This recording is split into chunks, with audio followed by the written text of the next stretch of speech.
Today we're going to work on improving our skills with painting faces.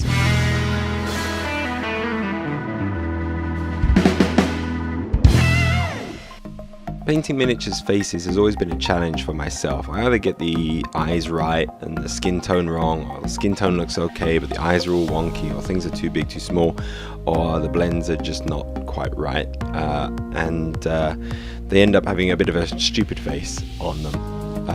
Now whenever I do find that there is an area of my painting techniques that I really want to improve, what I can do is I can raid my bits box and I can find some things to help me practice. So today we're picking out 3 heads from my bits box. I've had these 3 Astra Militarum Tempestus Scions heads, which I thought was perfect. I don't have to worry about hair or anything. They've got berets on, so I can just paint them separately. But what I can really focus on is the skin tones and trying to get the eyes right as well. So that's what we're going to be doing today. So I got the 3 heads, and first of all I just scraped off any kind of flash that I had left over from the sprues.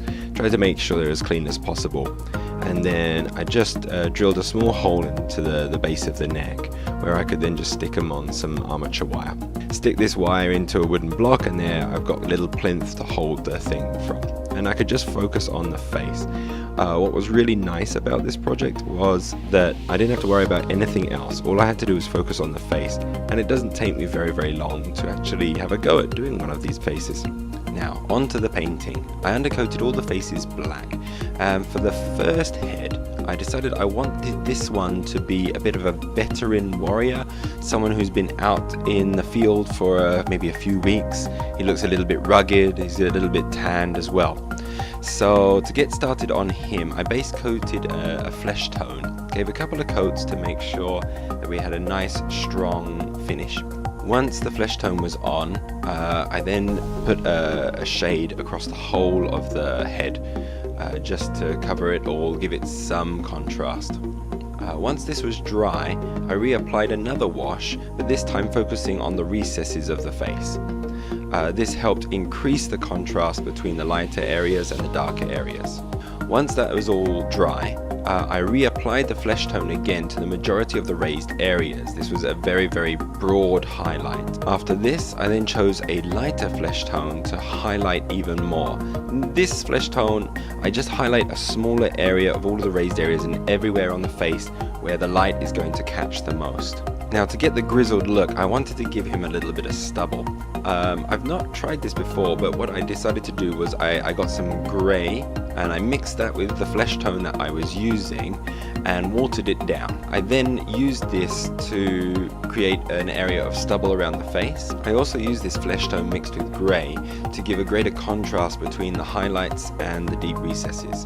So anywhere that I thought light was going to create shadow, I tried to add this darker grade flesh tone to the model.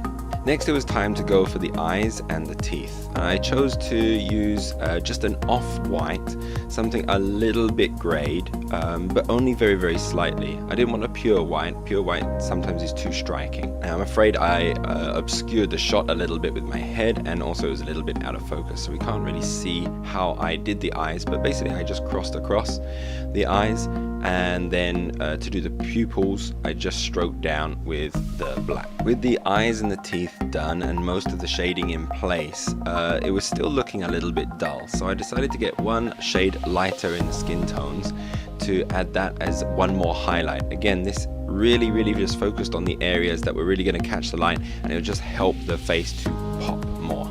With all the skin done and all the face finished, it was now time to do all of the other parts of the model that was left.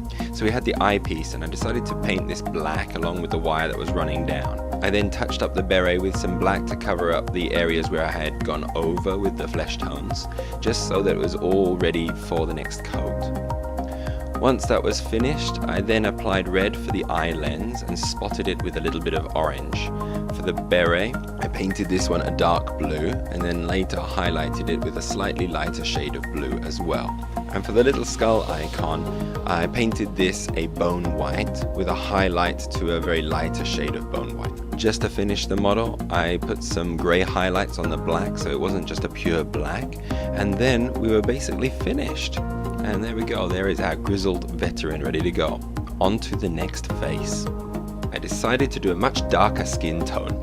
I started off with a dark brown for the base coat, and then chose a slightly lighter brown to then highlight the key points of the face. With this all done, I then went in to do the eyes, and I used the up and down stroking method to pinpoint where the pupils are going to be. With the eyes done, I could then do the teeth, and then I decided to make this character a bit of an older character, so I painted his facial hair and his eyebrows in a light grey. With all of this done, most of it had been finished. So then it was just a case of getting lighter and lighter browns to give the highlights across the face.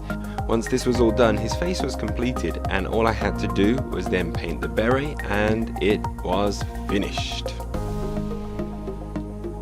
So for the last face, I wanted to try something a little bit different and something that I've not really tried before. So I tried to go for a very, very pale face, almost sickly. I started with a light skin tone color as the base. Once that was on, instead of using a flesh tone shade, I decided to use a purple shade. Putting on this purple shade gives it a bit of a sickly padded look. Once that shade was dry, I then highlighted the face, going right up to an almost white. Once everything was highlighted, it was then time to add on the eyes. And I used the same method that I used for the previous models, where I paint the white of the eye and then I stroke up and down to do the pupil.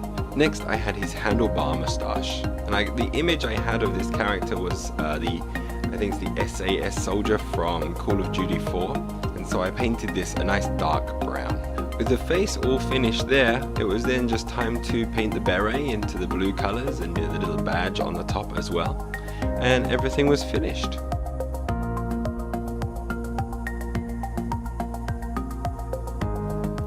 Looking at these three models, I would have to say my favorite one is the last one, the pallid face. The details were just so much more striking using the purple wash, and it's something I'm going to definitely try and use a lot more in the future.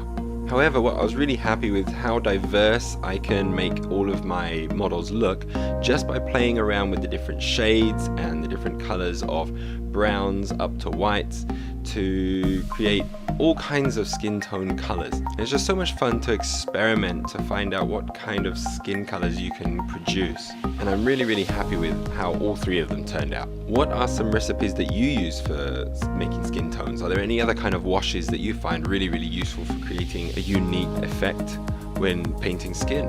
And I'll just ask, please like and subscribe and all that jazz, and I hope to get another video in the near future.